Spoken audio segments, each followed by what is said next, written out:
Hello，大家好啊！咁啊，今日炆呢個洋葱排骨啊。咁我哋首先咧，將啲薑片就爆香啦，仲有蒜頭同埋咧葱段。咁之後啦，我哋咧就可以咧攞我哋飛好咗水嘅排骨啦，然後就放晒落去。咁我哋咧炒一炒佢。咁炒香咗之後啦，我哋就可以加水啦。咁啊，將水咧嘅份量咧就要咧足夠冚過晒所有排骨嘅。然後攞埋啲洋葱出嚟啦，咁啊切咗頭尾嘅，咁啊一人一隻，一個人就一隻，兩個人兩隻，咁啊擺埋落去，然後就可以調味噶咯喎。咁啊初步調味嚟嘅啫，咁啊先俾4個湯匙到個生抽佢先啦。咁之後唔夠味咧，炆好咗咧，先慢慢再校個味都 OK 嘅。咁之後啦，我哋就擺埋少少胡椒粉啦，就冚蓋啦，就煮滾咗佢先。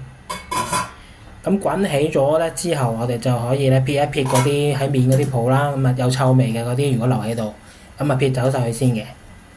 咁之後咧，我哋咧就可以咧冚埋蓋，閂細火炆1個半鐘頭啊。咁啦，我哋而家睇下個完成品咯喎。咁啊個洋葱咧當然就炆到已經好腍啦，咁食落去咧就好甜嘅。咁咧希望大家會中意啦。咁我哋下集再見啦，拜拜。